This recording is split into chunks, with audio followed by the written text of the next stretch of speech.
Welcome to the Deep Dive. Today we're going to get into the Trump Trade Doctrine, and specifically exploring its potential ties to this idea of a monetary reset. Right. We've got some really interesting source material here, especially looking at things through the lens of, well, the economic shifts that have been happening since January 2025, the start of the second Trump term. Exactly. So our mission really for this deep dive is to understand what this doctrine is actually about, its core ideas, where it came from historically, and what it might mean for the global economy, the monetary system, trying to separate the chaff from the grain, as the sources put it. And the sources name some key figures driving this, right?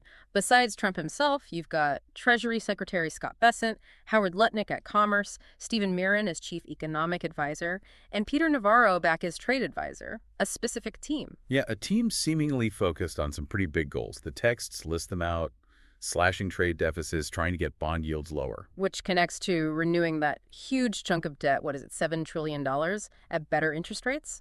Exactly. And then this massive push for reindustrializing America, reshoring supply chains.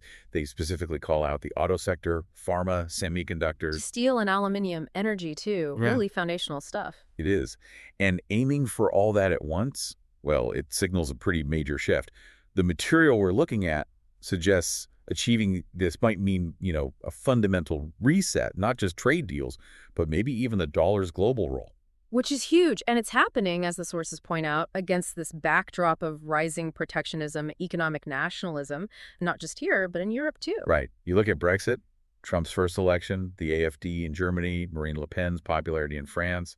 The sources frame these as part of a larger trend. It's not happening in a vacuum. Definitely not. Now, someone whose name keeps coming up in understanding Trump's trade views is Robert Lighthizer. His influence seems critical, according to our sources. Yeah, we really need to unpack his role and maybe look back a bit at how global trade and money systems have evolved to see where this might be headed. It raises that question, doesn't it? How much of this is brand new versus drawing on older ideas? Okay, let's dig into those roots then. The texts are pretty blunt. They call the Trump presidency a seismic break from that whole post-World War II liberal internationalist approach to trade. A move towards something much more, well, nationalistic, transactional, maybe even confrontational. And Robert Lighthizer, as U.S. Trade Representative, is painted as absolutely central to that shift. And his skepticism about totally free, frictionless global trade wasn't new, was it? The sources say he'd been arguing for years that this relentless focus on cheap imports was hollowing out America's industrial capacity. Right, it wasn't a sudden thing for him. It was a long-held conviction. And he saw trade deficits differently, too. Not just numbers on a page, but actual national security liabilities. That they weaken the country's ability to make things, innovate, even defend itself. That's a fundamentally different way of looking at trade imbalances. It's strategic. Absolutely. And that perspective really meshed with Trump's own kind of gut instincts as a businessman, always looking for the better deal, feeling like America was getting ripped off. Looted was a word he used often, especially regarding China. And you can see how that message landed, particularly in places like the Rust Belt that saw that deindustrialization firsthand. People felt left behind. Yeah, the connection was definitely there. So Lighthizer brought what do sources call it, the intellectual and legal apparatus. Exactly. He knew the rule book. He knew how to use tools like Section 301 of the Trade Act of '74. Which let the U.S. act alone against what it saw as unfair practices, kind of sidestepping the WTO. Right. They basically dusted off old tools specifically for China, and tariffs became the main weapon. But used as leverage, yeah.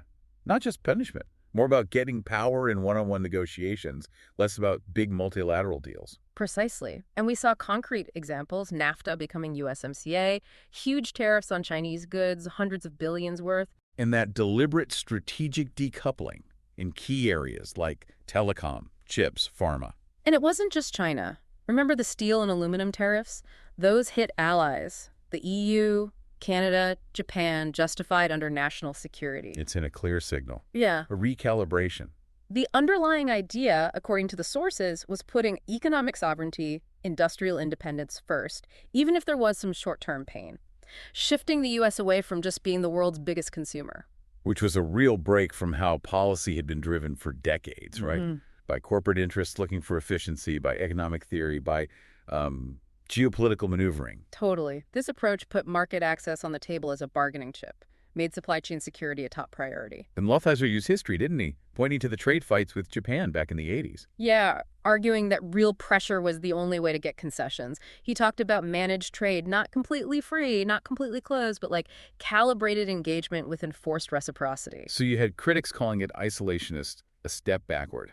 While defenders saw it as long overdue realism, pushing back against what they saw as an unfair system. It fundamentally rejects just passively accepting trade deficits, views trade as a contest of power. Yeah, that's a good way to sum up that perspective. Okay, let's shift gears slightly. This connection the sources draw between U.S. trade deficits and credit bubbles. They call it deeply symbiotic, especially after Bretton Woods ended in '71. Let's unpack that. Right, the key moment was Nixon taking the dollar off gold. That basically unshackled the U.S., let it expand the money supply without needing more gold reserves. It paved the way for running deficits more easily. And that's when the U.S. really started running those big, persistent trade deficits, according to the sources, sending dollars out for goods more than came back from exports. Exactly. And manufacturing hubs, especially in Asia, ended up holding huge amounts of these dollars. The crucial part is what they did next. They bought U.S. debt, right? Recycled the dollars back into treasuries. Precisely. Which created this system the texts call vendor financing. America buys stuff, others make it, and their demand for dollars to buy our bonds helps keep our borrowing costs down. Sounds almost convenient. But what were the downsides, the structural flaws? Well, over time, the U.S. got really dependent on that constant flow of foreign money to fund consumption, government spending. And a lot of that incoming cash didn't go into productive investment, like new factories or R&D. It went into asset prices instead. Stocks, housing, inflating bubbles. That's the core argument. This easy credit, partly fueled by recycled trade dollars, fed those cycles of boom and bust .com, the 2008 housing crisis, maybe even the recent tech surge. So the idea is the trade deficit and the credit bubbles weren't separate things. They were linked symptoms of an economy consuming more than it produced, funded by borrowing. Exactly. Two sides of the same coin, in a way. And Trump, the sources suggest, intuitively got this. He saw the trade deficits as eroding American independence and driving this over-financialization. Right. So the tariffs, the new trade deals, they weren't just about the trade balance itself. It was a strategy to break the cycle of dependency, as the text puts it. To try and bring production back, tackle the asset bubbles, maybe even the inequality linked to all this. That seems to be the overarching goal presented. Re-anchor the U.S. economy in making things, not just shuffling money around. And the sources touch on the political economy, too, how the benefits of that foreign capital often went to Wall Street, the wealthy. While deindustrialized areas often felt the negative impact, the job losses. And adversaries like China could kind of exploit this system, run big surpluses, build up reserves, subsidize their industries. That's certainly the critique outline, and Trump even argued the dollar's dominance became a kind of trap. How so? Limiting the U.S.'s own policy flexibility because it depended on foreign creditors being willing to keep buying its debt. So challenging the trade imbalances was, in a sense, challenging the whole post-1971 financial order, trying to shift value back towards tangible creation. Yeah, it's a fundamental challenge to that setup, questioning whether that specific form of dollar dominance was actually good for the U.S. long term. Okay, now let's tackle that common criticism. Comparing Trump's tariffs to Smoot-Hawley in the 1930s, arguing tariffs caused depressions. What do our sources say about that comparison? They push back on it pretty hard, actually. They argue it's historically shallow, analytically flawed, mixes up correlation and causation. It ignores how different the economy was back then. Exactly. The Great Depression had many causes: credit collapse, bad monetary policy. Smoot-Hawley might have made things worse, but it wasn't the main driver. Plus, you had the gold standard then. Which is fundamentally different from today's floating currencies and, well, very active central banks ready to pump in liquidity. Right. And look at the crises we have had more recently: dot-com bust, 2008, the COVID shock.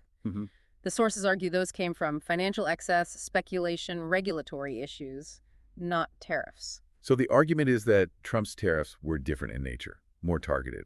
Yeah, narrow, targeted, and designed as leverage tools, not across-the-board protectionism.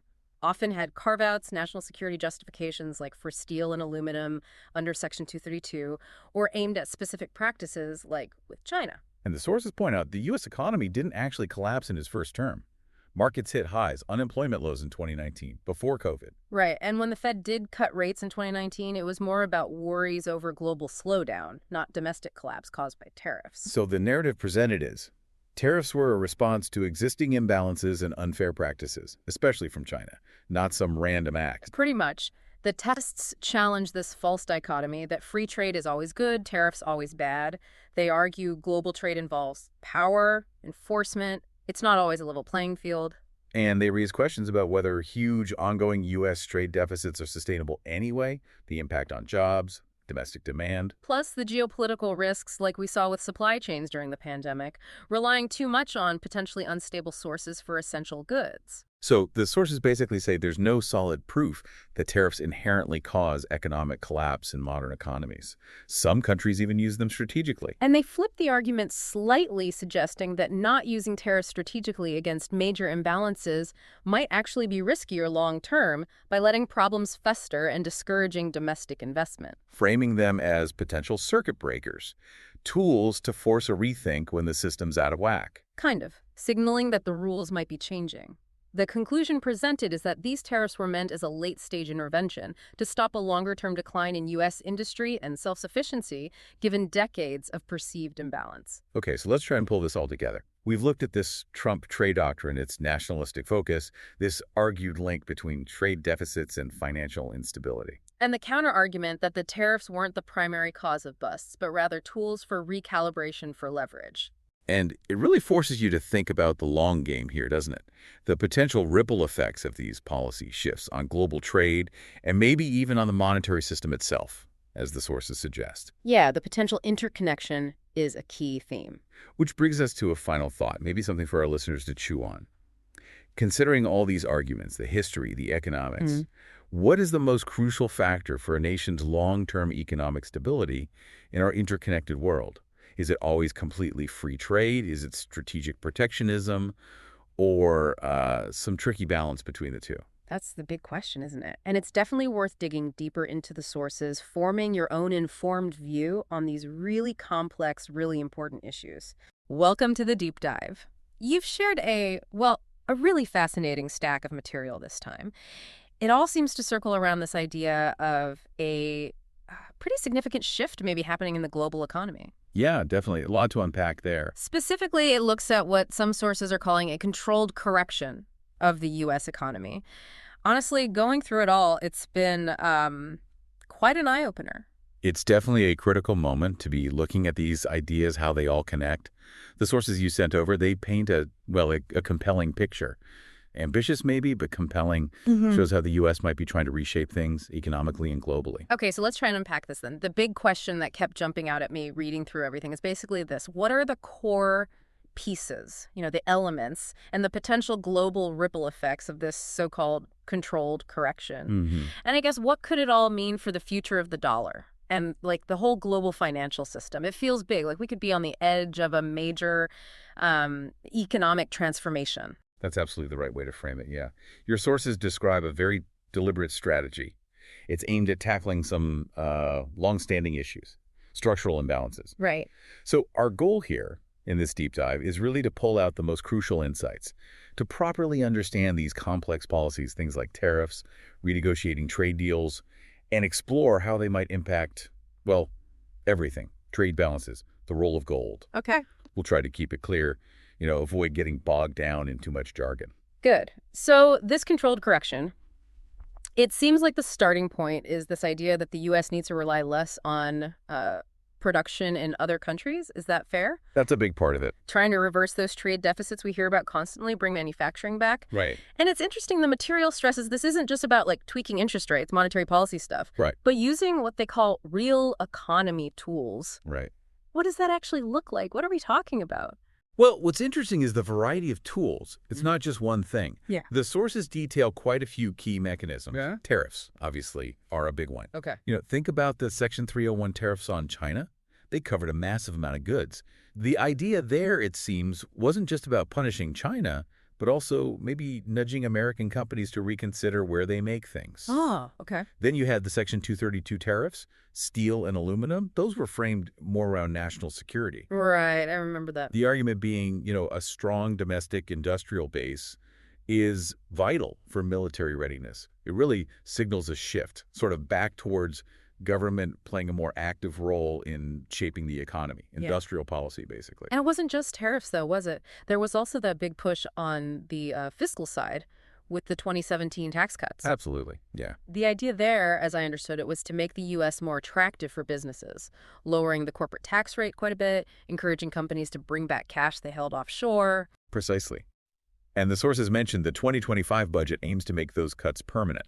That's a pretty clear long-term signal, right? Yeah, it seems like it. So if you connect that to the bigger picture, the tax cuts aim to reduce some of the financial reasons for companies to operate outside the U.S. Makes sense. And alongside that, you have things like Buy American, Hire American initiatives, using the government's own buying power to favor domestic goods and labor, and even using things like the Defense Production Act, securing domestic supplies of critical stuff, rare earths, semiconductors. It's all about controlling vital supply chains. And then the actual trade deals themselves. The sources were pretty clear that the old agreements like TPP, which the U.S. pulled out of, and NAFTA, which got replaced by USMCA, they were seen as part of the problem. I remember hearing about the changes in USMCA, like higher wage rules for Mexican auto workers, stricter rules of origin, all designed to level the playing field, yeah. Exactly. USMCA aimed to make it less attractive for companies to just move production to Mexico purely for lower labor costs. Okay. Which, again, directly supports that goal of reshoring, boosting domestic manufacturing. And you see this very deliberate focus on strategic sectors. Semiconductors, telecom, pharma, critical minerals. Yeah. The actions against companies like Huawei, the export restrictions, these were, well, they were economic and geopolitical moves, protecting U.S. tech national security. It's almost like reading the sources, there was this kind of rhetorical war against globalism going on, too, trying to build public pressure, encourage companies to bring production home.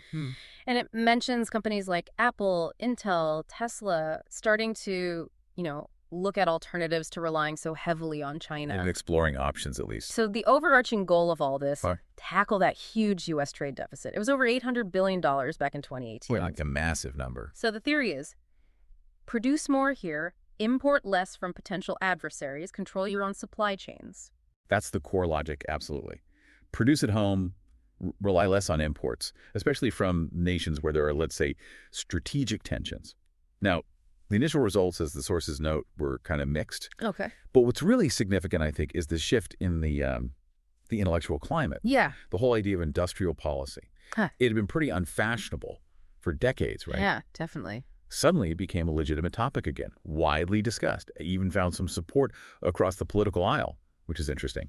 And as the source points out, the Biden administration actually continued some of these policies. That suggests maybe a degree of bipartisan agreement on needing to address these basic economic structures. And now, with Trump potentially returning in 2025, the sources suggest this could all accelerate. Talk of even more tariffs, specific sectors, reciprocal tariffs, maybe 10% globally, and really high ones on China, like 145%. That's what's being floated, yeah. The strategy sounds like. Quick deals with allies first, then tackle the EU and China. Sounds like things could get very interesting, very fast. It certainly points towards a more confrontational trade environment, potentially. Okay, so we've laid out these big shifts in trade, industrial policy. Now let's dig into what this controlled correction could actually mean for the bedrock of the whole global financial system, the U.S. dollar. Right, and U.S. treasuries, and gold, too. Yeah. As the sources explain it, the current system, it's largely been built on the U.S. running trade deficits, right? Pretty much, yeah. Think of it like this. Other countries sell us stuff, they earn dollars, then they use those dollars to buy our treasury bonds. Okay. Which basically funds our debt. That's the vendor financing loop they talk about. Exactly. And that whole process has helped keep the dollar as the world's main reserve currency. Okay, so if the U.S. starts importing less because of these policies we've been talking about, that whole loop gets disrupted. That's the core idea.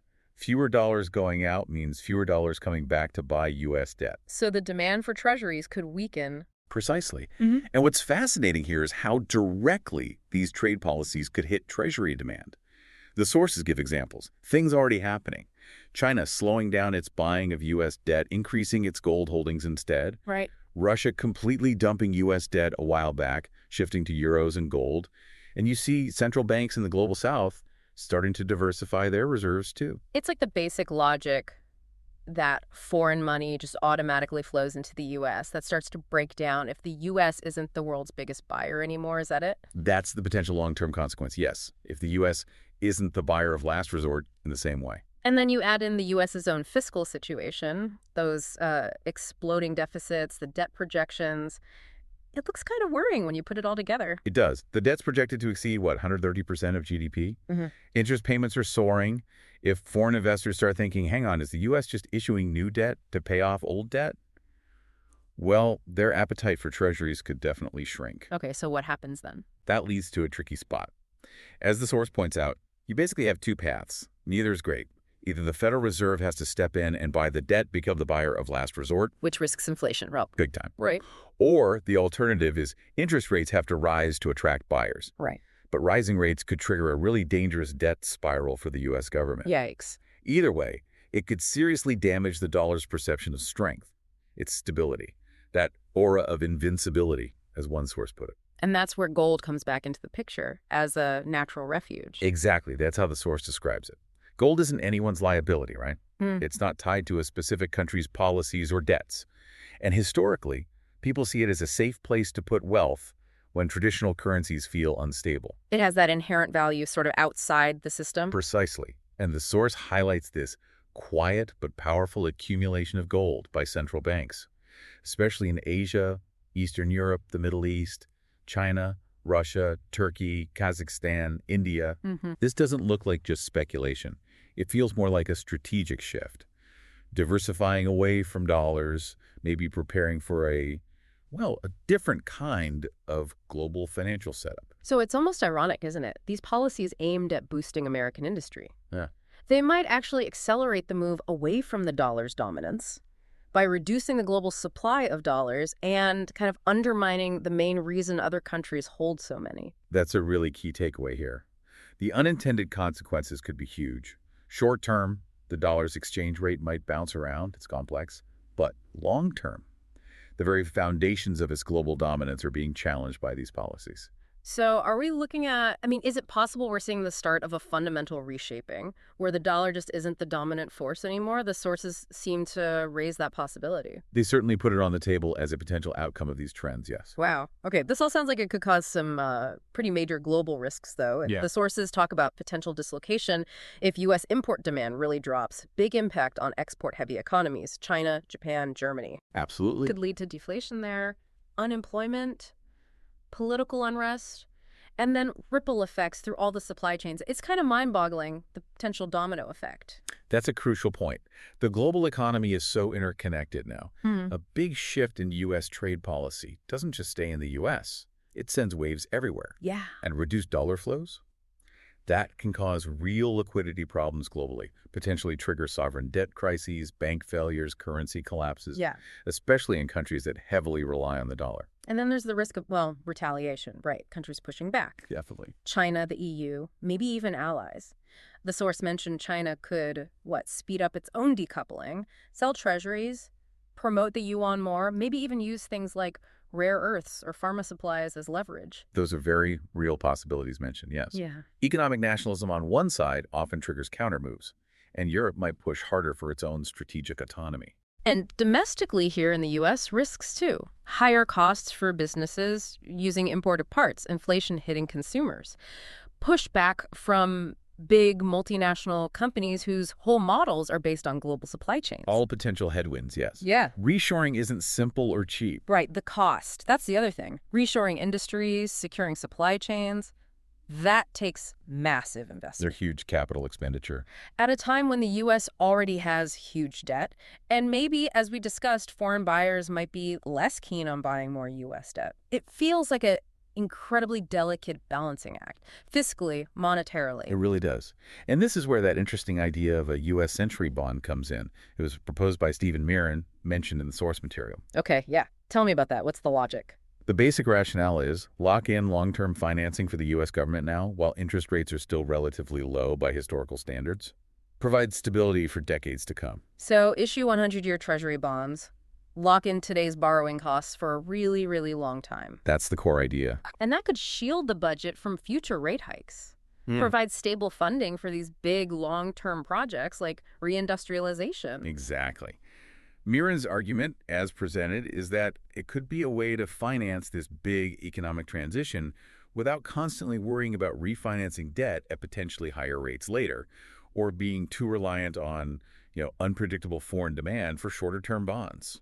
And maybe long-term investors like pension funds or insurance companies might like them. Stable, low risk, very long duration. That's the potential appeal, yeah. They need to match long-term liabilities. But the source raises hurdles too, right? Like, Yeah. would there even be enough buyers for that much 100-year debt? That's a huge question mark. The market appetite at that scale is, well, untested, completely untested. But what if inflation really takes off again? Locking in low rates now might look bad later. Plus, doesn't issuing 100-year debt kind of signal that huge deficits are here to stay permanently? Those are all very valid concerns raised. Politically, locking in rates for a century could be tough. Philosophically, it does raise questions about long-term fiscal discipline. So tricky. Very. But in the context of this potential major monetary shift and the need for huge long-term investment, maybe century bonds could act as a sort of bridge, buying time, providing stable funding during a really disruptive period. A bridge. Okay, I see the logic. Help manage the transition. Potentially, yeah. Prepare for a future where maybe dollar demand isn't infinite. So the ultimate risk, reading between the lines of the sources, it might be not fully committing, like a half-hearted attempt at decoupling without fixing the fiscal side or building new partnerships that could leave the U.S. isolated, undercapitalized, a failed reindustrialization. That seems to be the underlying warning. Yes, execution is critical. Then maybe even worse, a badly timed, uncontrolled breakdown of the dollar's role without any alternatives ready. That could trigger a global meltdown. Precisely. The success of this kind of controlled correction, if it happens, isn't just about dismantling the old system. It's about building a new one that's resilient, sustainable. Right. Century bonds, maybe combined with other ideas like some new kind of international reserve system, maybe even linked to gold, as some suggest, could potentially provide the scaffolding needed for a smoother transition. But without a really comprehensive, well-executed strategy, the risks of a very hard landing seem significant. Wow. Okay, let's try and pull some key takeaways together then. We've really dug into the ambition here behind this controlled correction. Reducing dependence, reversing deficits, revitalizing industry, using tariffs, taxes, trade deals. A whole toolkit. We've explored the potentially huge impact on the dollar's global role, how gold is becoming more appealing as a safe haven. The strategic shift there. And the very real risks, global disruption, retaliation, the sheer cost. And then potential complex solutions like this century bond idea. So it really does feel like we could be looking at a fundamental reshaping where the dollar's dominance isn't guaranteed anymore. That's a good summary, yeah. All these pieces are interconnected. That's the crucial thing to grasp. So thinking about all these potential shifts, here's a thought that's really been sticking with me. What do you, our listener, see as the biggest challenges, maybe the biggest opportunities coming out of this potential reshaping of the global financial landscape? Yeah, what does it mean on the ground? And how could individuals or even whole nations best prepare for a world where these long-held assumptions about trade, about currency stability, are maybe being fundamentally reevaluated? It really feels like we're on the edge of something potentially massive. That really is the critical question to ponder, isn't it? Maybe go back to those sources with this bigger picture in mind. Think about the second-order effects, the unintended consequences, how these big shifts might ultimately affect your own understanding of the global economy. There's definitely a lot more to explore. Absolutely. And with that thought-provoking question sort of hanging in the air, we'll wrap up this deep dive. Thanks for joining us. Welcome to the deep dive. You're tuning in because, like us, you want to get past the headlines, really grasp the big shifts, but without drowning in data. Right. We aim for that clarity. And today we're tackling something potentially huge in global economics, the idea that fiat currency might be losing its grip, and maybe, just maybe, gold is making a comeback. A surprising comeback for some, perhaps. Yeah, exactly. And we're using excerpts discussing the Trump Trade Doctrine and its ripple effects as our guide. So our mission today, unpack these arguments. Why might fiat money be weakening? What's driving it? And why is gold suddenly part of this conversation again in a serious way? It's more than just trade policy, isn't it? It touches the foundations of how money works globally. Absolutely. It feels fundamental. It really does. And what jumps out from these sources is how this Trump Trade Doctrine maybe unintentionally, maybe not, seems to be forcing a rethink of the whole economic model we've lived with for, what, 50 years? Since the early 70s, right? Precisely. The core idea we're looking at is that these policies act maybe as a rejection of that debt-fueled, consumption-heavy model, the one financed by fiat money since Bretton Woods ended. Okay, let's pin that down. Fiat currency, just a quick refresher for everyone. It's money backed by trust in the issuer, the government or central bank, not by gold or silver anymore. Correct. Its value relies entirely on that credibility. And for decades, the U.S. dollar has been, well, king, the global reserve currency. What kept it there after we officially left gold? Well, the sources point to that foundation of faith, as you said. But it was faith specifically in American institutions, the rule of law, political stability, deep capital markets, and a generally open stance on trade. So as long as the world believed the U.S. was managing things responsibly. The system held. People and countries were comfortable holding and using dollars. But these sources suggest that belief, that faith, is shaking a bit. What are the weak spots they highlight? Yeah, several things are mentioned. There's growing political dysfunction in the U.S., which observers worry about. Then there's fiscal policy, basically. Constant budget deficits. Right. It's not temporary, it seems permanent. Debt ceilings get raised or suspended almost routinely. That does feel like a constant news cycle item. It does. And then, tied into that, is monetary policy. The Federal Reserve often acting as the buyer of last resort for government debt. Meaning they buy up treasury bonds. Exactly. Which keeps interest rates lower than they might otherwise be, and arguably makes it easier for the government to keep spending and borrowing. Right. One piece we read called it a shell game, using new debt to pay off old debt, all backed by the Fed, just expanding its balance sheet. It's a stark image. Yeah. And it captures the concern that this might not be sustainable indefinitely. Definitely paints a precarious picture. And it's into this environment of maybe growing unease that the Trump Trade Doctrine comes in, focusing on economic nationalism, bringing manufacturing back, cutting imports. So how did that specific policy shift poke at the monetary system? Well, the argument presented is it hit a core part of how dollar dominance worked. For the dollar to be the world's currency, the U.S. kind of had to run trade deficits. We bought stuff from the world, sending dollars out. Precisely. And those dollars floating around the globe then needed somewhere to go. Often, they came back to buy U.S. assets, especially treasury bonds. It was a cycle. Okay, the recycling mechanism. Exactly.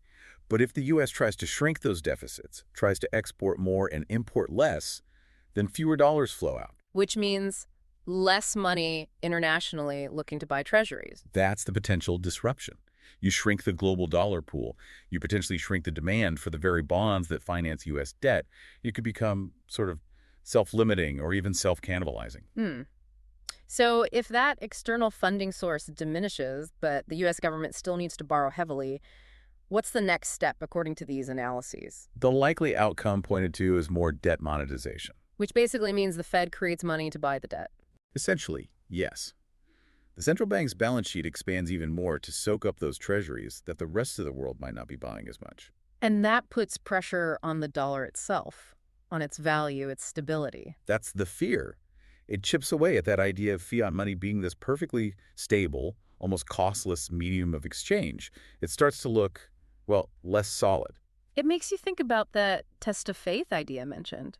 That all fiat currencies eventually face a moment where people question the underlying value. Exactly.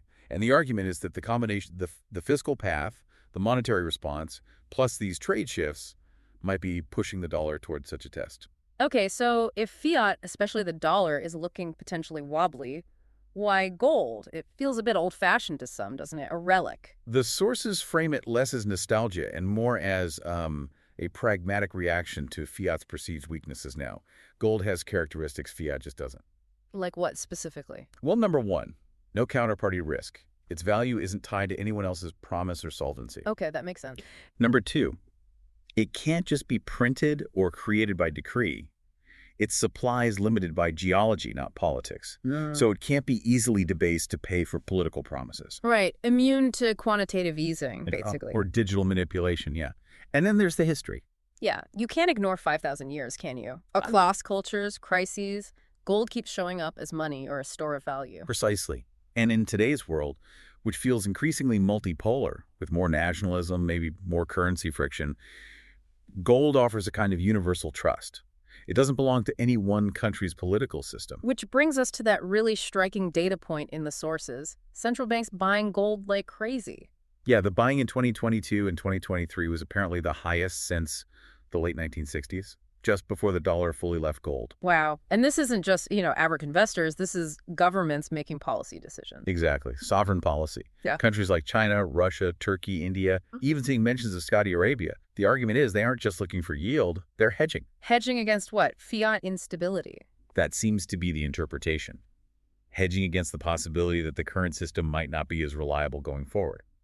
Plus, there's the issue of the dollar being used as a financial weapon through sanctions. Right. That's definitely made some countries nervous about relying solely on the dollar system.